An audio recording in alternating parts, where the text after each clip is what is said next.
Well, howdy, folks. You're back for another week of Follow the Leader. I am your host, Lee, and I am here with Russell Cleveland running for Montana House 1.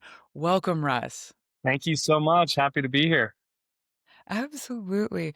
Folks, Russ Cleveland he lives currently in St. Regis. He is born in Stevensville, Montana. He is a Montana boy through and through.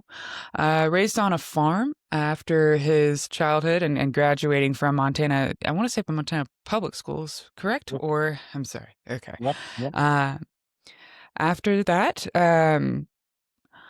I am interested in, sorry, what you studied because I see that you joined the Navy and what you did in your Navy career. Tell me about the decision to join the Navy. Yeah, sure. So, like you said, grew up in Stevensville. Pretty humble upbringing. We had a small farm there out in the Lone Rock community. My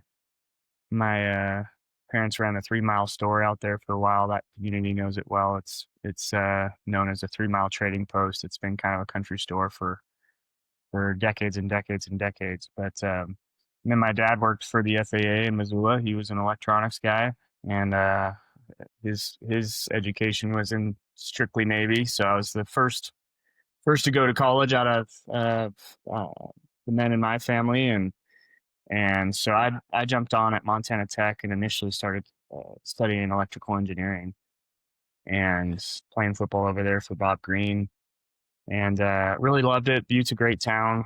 Um, But that was right in the early 2000s. We were uh, immersed in the war on terror, as you probably remember. And post 9/11, kind of, I tell people, I think that was the last time we were as united as we should be was 9/12 of 2001.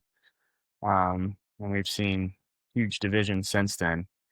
Um, but I was part of that generation that was torn between, do we serve our country and go into this post 9/11 what turned into be a 2 decade war, or stick it out at home and go the traditional route of education and try and keep a job here in Montana. And um, lost a good family friend of ours.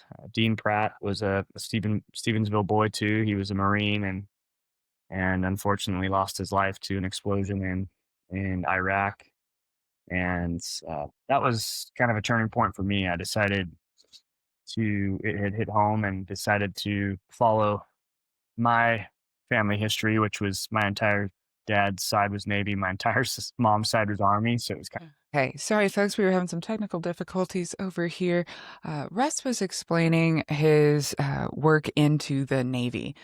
You said that you had gone into swimming. Sorry, search and rescue swimming. I yeah, have that yeah. written down. So I initially enlisted as a search and rescue swimmer.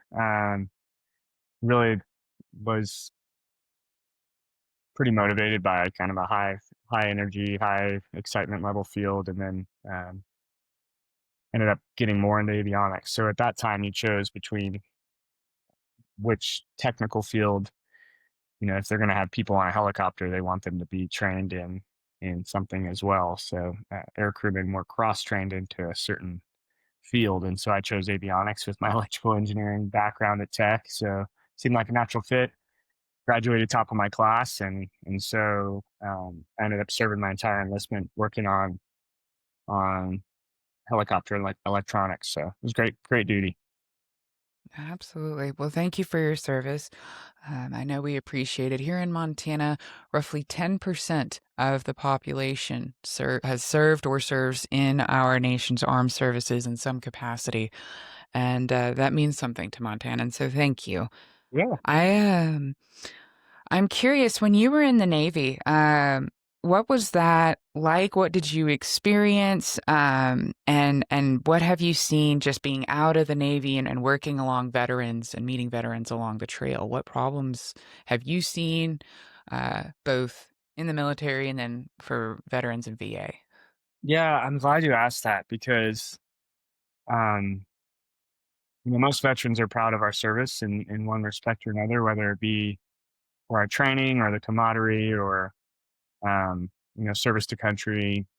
those type of things. But you also learn some things that I think if you open your eyes while there, um, can show you how um, how much money really is pumped into the Department of Defense, and honestly, for me, got a firsthand glimpse of how much money is wasted. I was a collateral duty inspector, so what that means is my avionics shop. I ran a mid check, so I would inspect all flight systems before we would do any flight operations, and so I have to sign off on any avionics work before we can launch aircraft. And most flight operations are done at night because in a battle area, it's safer to fly helicopters and aircraft when it's dark, right? For obvious reasons. Um, so we practice that way too. But what I noticed my second or third year in is uh, what the military does to ensure that we don't lose any budget is we would go fly helicopters for hours and hours on end just to burn jet fuel, so we wouldn't lose those dollars in the budget for the next year. And that's pretty common across a lot of different government branches. But to me, when we talk about a big focus or a big conversation this year has been, waste, fraud, and abuse. Well, the Pentagon hasn't passed an audit in years and years and years. And so to me, that's an opportunity there to say, hey, yes, we want a strong Department of Defense. I think most people agree with that. We want to lead the world in in you know uh, peaceful resolutions and leading with democracy and um, not necessarily a strong fist, but there's we have to take care of Americans first, and I think there's a huge opportunity there with healthcare, particularly and some of the social benefits. I think you're absolutely right. The amount of money that is being wasted, no Pentagon audits, no financial real responsibility, responsible stewardship, that essentially equates to a lack of care for Americans. This fraud, this running around, wasting jet fuel, and I recognize that it is across government branches. Um, but healthcare is so critical. I mean, that is the one thing I Yeah. find to be so unifying. It's hurting all of us. Yeah. Um, and you know that all too well. You have bared the unfortunate tragedy of losing a child to leukemia. You have navigated a broken healthcare system, and then you were also a parent to other children. So you're still navigating child care and child rearing through all of this. Um, First, I want to my condolences for your child to you and your wife. I'm so sorry for you to know that pain. Yeah. Um, I was reading your story and Madison 13, I Yeah. believe, and talk to me about what you saw in this broken healthcare system as a parent, as a payee. Um, what Yeah. So in that transition out of the military, finished school in nutrition. So my undergrad is in nutrition, worked in health and wellness. My wife's a doctor of physical therapy. Um, we know we know enough about healthcare to be dangerous, but what we saw in being forced into this through the diagnosis of Madison was really how corrupt and broken our healthcare system is. We had the best insurance we could get as small business owners at that time, and transition out of the Navy, working several different jobs, eventually started our own company. We were running a childcare company in Colorado. Had great insurance. I mean, the best insurance a small business can get. It was expensive, as all of us know all too well. This was before ACA premium rollbacks, but we had roughly, I think, 150 employees at the time, and um, we were known for having great benefits. And but what we learned is that's pretty superficial, meaning it's only as great. It only seems great until a diagnosis like that happens, and then you realize insurers are doing everything they can to not have to cover um, the basics. I'll give you an example. An example I share often: the first month of care for Madison, um, post diagnosis, after insurance, we still received a bill for over $300,000. And um, you're baffled when you receive that in the mail. It's like, how is this even possible? This must be an error. And of course, from the insurance perspective, it's not an error. They don't want to cover costs. They often cap prescription costs that they'll cover, whether that's $10,000 a year or what have you. And in a sickness like leukemia, you're getting medications daily to try and Right. curb this cancer. You're doing testing daily, and so it's kind of the fine print on most people's insurance of, yes, you have, Yeah. a benchmark copay of whatever, $10,000 a year, and after that, you're supposed to be covered. But then there's all these little small print that's like, well, that doesn't cover the medication, that doesn't cover special testing, that doesn't cover certain surgeries, it certainly doesn't cover dental and vision and all these other things. Um, so really, it's like, what does it cover, right? Yeah. It's like getting a extended warranty plan for your car, and you pay all these thousands of dollars to get coverage for the motor and the transmission and bumper to bumper, and you find out it's only for cracked windshields, right? Right.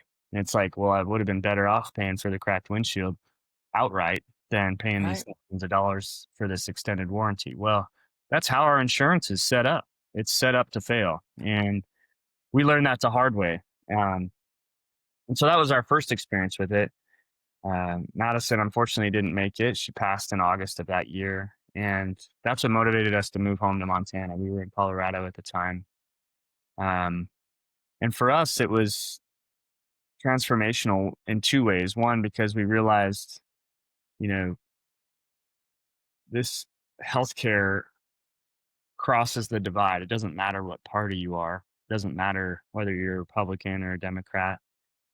Um, we're propagandized to believe that socialized healthcare is uh, honestly worse than what we have in this country.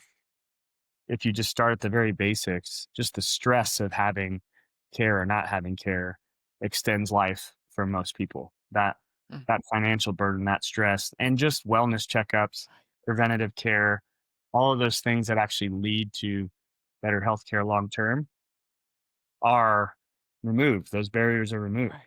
And so that was the first thing we learned. And the second thing we learned is that Montana's about Montana's about 20, 30 years behind some other states in the country, where it still is one of the most expensive places to receive care. We're such a small business driven economy that many people rely on HDA and um, support from premium adjustments that now have been removed. And so we're actually on the top of that list in terms of states that are being impacted adversely with some of these rollbacks.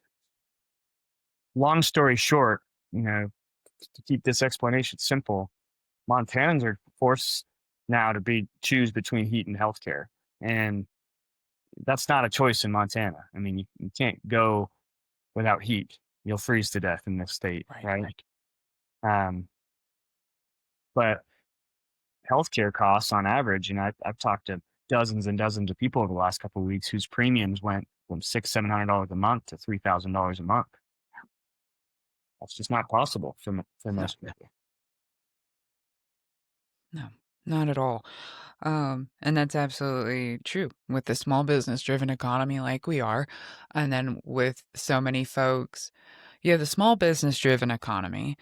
And then you have so many folks that work for either the park services, the forest services, the military, um, and those are government jobs. Like they're already receiving exactly the kind of benefits that you're talking about. Um, that you were able to get probably while you were in the service. Did you use TRICARE with Madison? No, What did so that I look actually like? have Okay. my healthcare story started when I was in the military. Part of the reason I'm running on this is because I've seen TRICARE, I've Mm. seen VA, I've seen private, I've seen corporate, I've seen the whole breadth of this healthcare options. And so having that lived experience matters in that situation because for me, TRICARE was one of the best because it covers everything. There's no premium. There's no. It's truly universal healthcare in essence of much like our congressmen have right now and our service members have right now. Even the farthest right individuals who are pushing against this universal healthcare, guess what kind of healthcare they have? Right. And their It's kids. Yeah. yeah, and their kids and everything else. It's ironic, but they're not having to live the healthcare struggle that most Americans do. Well, my healthcare story started as a service member. I broke my back in 3 places. I was in an accident while serving, and so I actually had that experience of having TRICARE early on. Well, that injury led to being qualified for VA in my discharge. Um, so I've also had the VA side and experienced what that VA care looks like. And people often use that against VA too, saying, "Well, VA's." It's funny, the people that don't have VA are the ones that accuse it of being low quality. But most veterans you speak to are really thankful to have VA care. Which, again, what kind of health care is VA care? It's Right. universal health care for Right. veterans, right? It's Right. inclusive of prescription medicines. There is no premiums. Right. Um, and you get access to unlimited testing and teams of doctors that are super highly qualified. And so we're not talking about reinventing the wheel here. We're talking about applying it to all Americans instead of a select few. And rising tides raise all ships. I mean, it's one of those things that it's time. We have to figure this out. We can't afford to put this back on the back burner anymore. Absolutely. And that's such a good point that you have been able to experience all these different forms of healthcare. You've had significant healthcare predicaments in your life. I don't know if predicaments is the right word, but between your back injury and then, as you said, that was using TRICARE. And then I remembered as soon as I asked the question that you had really good small business insurance and it was still catastrophically expensive when you experienced that system through Madison's sickness. Well, and that's something to Yeah. note as well. I mean, most people think about how are we going to pay for universal health care? And I'm like, you realize this the second highest expense for most small businesses in this country is healthcare because the businesses have to pay a portion of it too. Yes, we as consumers pay our premium, but your company that you work for also pays a premium. And Mhm. so we're talking about a quarter of the cost if we were using a Medicare for all system. It would actually cost us somewhere between 60 and 75% less in terms of impact economically when our small businesses aren't paying that premium anymore. We as consumers are paying less. Now, yes, we would likely see some sort of tax increase on the back end, but that should be proportionately set. And because of that, the entire economy flourishes then because we don't have this setback where people are paying 30, 50, sometimes 80% of their income just for healthcare. That's insane. Um, Yeah. we I'm so glad that you brought up the bit about healthcare, and how it's the second highest expense for small businesses. Something else you've mentioned on the campaign trail is childcare. Now, whether or not that becomes, part of the larger messaging and at this early in the game or however that goes, I am interested to hear what your thoughts are on universal childcare because it's a critical need, childcare for working parents. So, what have you seen? it's probably the biggest opportunity for economic stimulus that this country Yeah. actually has aside from healthcare.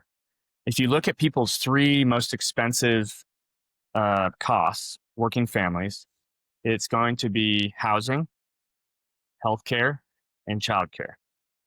Those three things tend to be the biggest three expenses that the average family incurs. Interestingly, out of those three, even still with healthcare premiums, the average family in this country has two children. That puts the average cost somewhere in the range of $2,400 to $3,000 a month for childcare. Um, that's higher than the average cost of living for housing. That's higher than the average cost of healthcare, even with ACA premium rollbacks. And so for us, it's the biggest opportunity to say this is not only an economic benefit, but uh, an educational one by giving a safe environment where kids can learn and socialize from the time they're real young, be it infants, up to universal pre-K, into before and after school programs for school age, and even into you know tutoring and education supplemental programs for junior high and high school as well. I look at it as uh, a spectrum from really zero to adulthood that gives us an opportunity to help set kids up for success, which we do not do well right now in this country. We're working on a 1940s model Mm. that we're trying to use for 2025, and as we see it, it's struggling to keep up. Yes. Yeah, absolutely. So I have about two more questions before three, technically, but two of this interview. The next one has to do with you've been in the service. I don't know too much about your faith, but I know that in Montanans there are quite a few people who are Christian faithful. However, there's also a rise in Christian nationalism, a really heavy rhetoric. And I was curious if you could speak to that as you're running for office. Yeah, I've been a pretty outspoken, I guess you could say, advocate of reestablishing this separation of church and state. I think it's critical that we draw the line in the sand for obvious reasons. It doesn't matter whether it's extremism in the Christianity side or whether it's extremism in the Muslim religion or any other religion. To me, that extremism, much like in our political environment, is is where we have the issues, no matter what it is. And so, um, the best we can do to really separate how we operate our government, which is intended to serve all people, from religion, which is intended to serve only those who believe in that faith, um, I think will help us govern better. In terms of the rise in white Christian nationalism, I think it's probably one of the biggest threats to our democracy right now, because I really do feel that the views that are being taken out of context from Christianity as a whole, um, are being used for personal gain, be it bias towards or prejudice towards some race or what have you, or just to gain more power and wealth. Um, and as we've seen, that trajectory, that line has been a steep uphill gain in this country for the last 50 years. And so it's something that we need to pay attention to. I really do feel like it's a major. I know that's your expertise, but that's to me, without even knowing background, I think we can agree that it's an emerging problem. Yes, absolutely. Thank you. I'm just curious what folks are saying about it on the campaign trail. And then finally, the last question of this interview before we go into how folks can volunteer, donate, etc. Um, you have been very vocal about challenging Zinke. Talk to us. Why should the voter choose you over Yeah. Zinke? Yeah. As many people probably know at this point, there's several people who have entered this primary race against me. Um, I don't know what they'll say about my background or my experience. I'm not a former legislator, state legislator. I'm not a former lobbyist. But I also think that's exactly what Montanans are looking for is an average working class Montanan who will best represent them. Um, I've started my own business. I've been in the military. I've worked for corporations. I've worked, had background in agriculture and small business in the military. Yes. To me, that crosses a lot of divides. Now, it's not me saying I've got the best resume. What I'm saying is I can understand and meet people where they're at and relate to how they're trying to get by as Montanans and legislate in a way that actually is favorable for all Montanans, not just one side or the other. And so that's the piece of a candidate wise that I feel best qualifies me, especially for the primary. In terms of my focus on Ryan Zinke, he has some of those same bullets on his resume, so to speak, but he doesn't legislate in a way that actually represents them. He doesn't do anything for veterans. Okay. He does very little, if anything, for our agricultural sector. He focuses heavily on the public lands sector, but in reality, if you actually look at his voting record, he he undermanages our public lands and parks. He voted to roll back royalties and allow corporations more control with less accountability in utilizing natural resources on those public lands. And so he votes opposite of how he talks. And so my focus has been on, can I meet him where he's at in terms of qualifiers that would best serve Montana? Yes, that veteran, being, like you said, a Montana boy growing up here, understanding what Montana used to look like, very purple state, working class state. Um, but also that military service, uh, executive level experience running a company and working corporate America, and that roots in agriculture, I think really help to set me apart from other candidates. And in my mind, and in the mind of many others, I'm the best position to defeat Ryan Zinke next November. Absolutely. Thank you for that thoughtful answer. I really appreciate it. Yeah. Um, Russ, can you tell folks how they can get involved with your campaign? They've heard quite a bit from you today. What can they do to support you? Yeah, my campaign's focused on three things. It's healthcare, it's affordability, it's corruption. We didn't talk much about the corruption side, but none of this is possible unless we get money out of politics. And Mm, um, you know, many of the uh, conversations have revolved around how the Montana plan could potentially change that narrative here, the ballot initiative that aims to remove a corporation's ability through their charter to participate in political spending. That's happening at the state level here and at the state level across, I believe now 14 other states are modeling the same ballot initiative that Montana is. There's obviously some nationwide organizations attempting to do the same thing to overturn Citizens United. But at the end of the day, those three focuses cross all divides, and I think it's an opportunity for all Montanans to come together here. And so if you are interested in what we talked about today and want to support this campaign either as a volunteer or through donation or follow closer, read more, all that's possible at russellcleveland.org. Um, and that's RUSSELL, Cleveland, like the city.org. We've got a massive following. We've had thousands and thousands of what I call voter endorsements, where voters in the Western District have submitted their pledge to support this campaign. We've got over 4,000 individual contributions that have funded this campaign. Our average donation size is somewhere around $27. And so I'm not taking corporate PAC money, not taking any special interest money. To me, this is an opportunity to set the stage on what political campaigning should look like.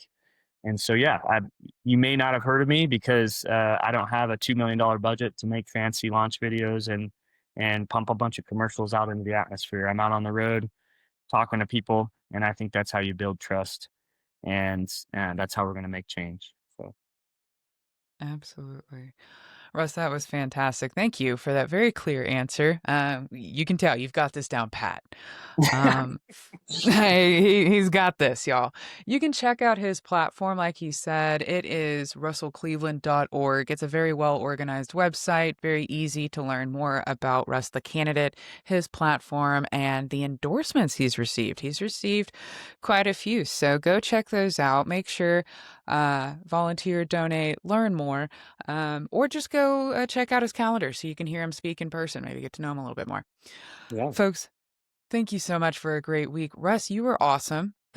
Just such a yeah, great guest. And we love having you. And I can't wait to see what it happens for you this year. We'll be watching. And yeah, thank you for being here. yeah. Thanks for doing this. Love the work you're doing. Love the audience that you've built as well, and change starts here in good conversation. So keep it going. Thank you. All right, folks, that's another week of Follow the Leader. I'm your host, Lee. We'll see you next time. See ya.